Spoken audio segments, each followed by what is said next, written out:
Hi everybody, it's Sean from Seattle Coffee Gear. Today we're going to be talking about how to taste coffee. Roasters on their bags will list notes like cherry, strawberry, chocolate, dark chocolate, baker's chocolate.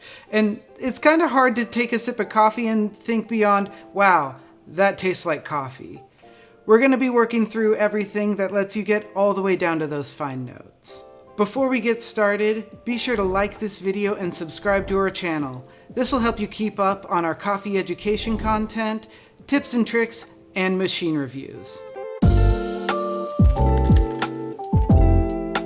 Before we get to tasting the coffee, we need to know what we're tasting for and how to describe it. A lot of people really want to jump into taste as the first thing, but before we get there, we need to address other sensory elements, specifically the acidity and the body of the coffee. Acidity is not sourness or bitterness. It's the tingly sensation that happens around your mouth. If we bite into a lemon, which is a very high acidity food, we have, if we separate out all the sourness, a very lively tingly sensation on the inside of our mouth. Versus if we bite into a banana, there's no tingly sensation there. That is a very low acidity food. That's the kind of scale that I use when I'm thinking about the acidity of something that I'm eating or drinking. If it's low acidity, we're on the banana side. High acidity, we're on the lemon side. Second, we're reflecting on the body of the coffee. This is the lingering sensation that it leaves in your mouth after you drink it. The scale that I use to reflect on this one is the water to whole milk scale. If you take a sip of water, it's nice, refreshing, it goes down easy. Versus if you take a sip of whole milk, there's kind of a coating sensation that's left on the tongue. This is from water, light-bodied, all the way to whole milk, which is a full-bodied kind of experience. Finally, the last thing we want to be thinking about is the flavor.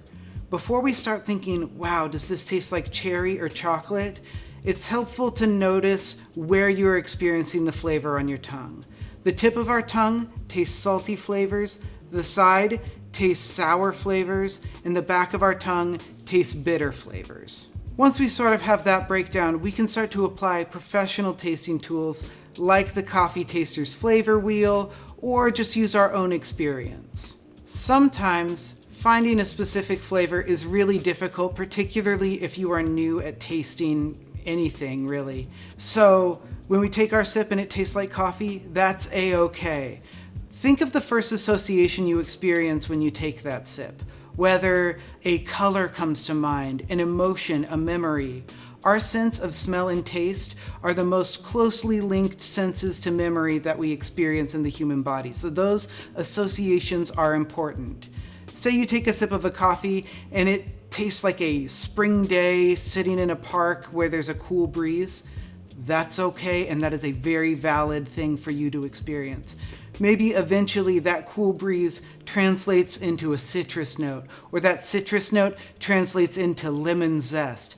The more you practice, the more specific you'll be able to become.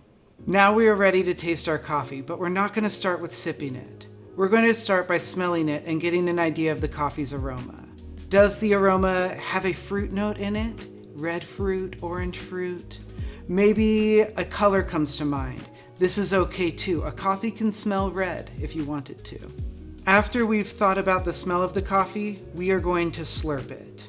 This won't be a table polite sip, but a loud slurp, spraying the coffee across the entirety of our tongue. This is for two purposes.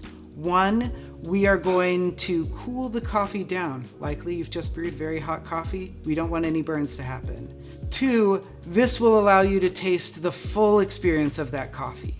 Finally, we can reflect on the tasting experience of this coffee, starting by thinking about the acidity and body before we think about flavor.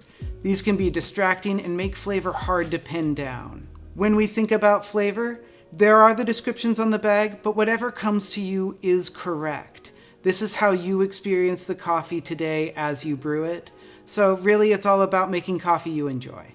The three coffees we're going to be brewing today are the natural from Black and White, the filter coffee from Coffee Manufactory, and the tropical weather from Onyx.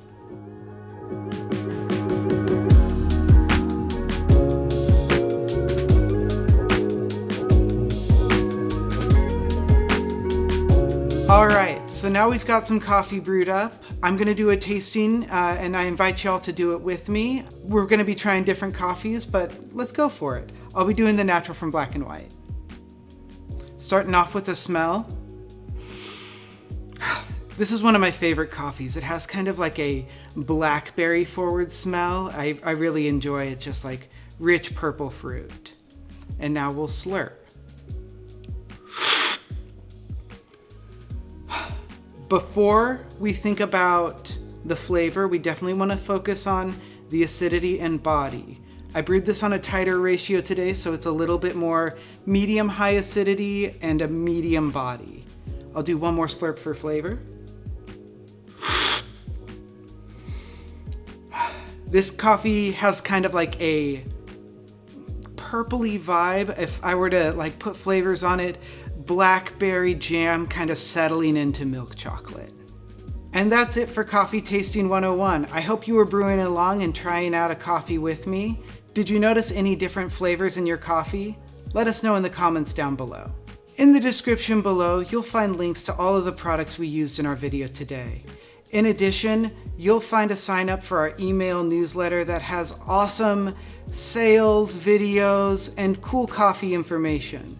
As a thank you for signing up for that newsletter, we'll give you a 10% discount code on any one item. There are some exclusions, so be sure to reach out to our sales staff either online, over the phone, or come visit us in store.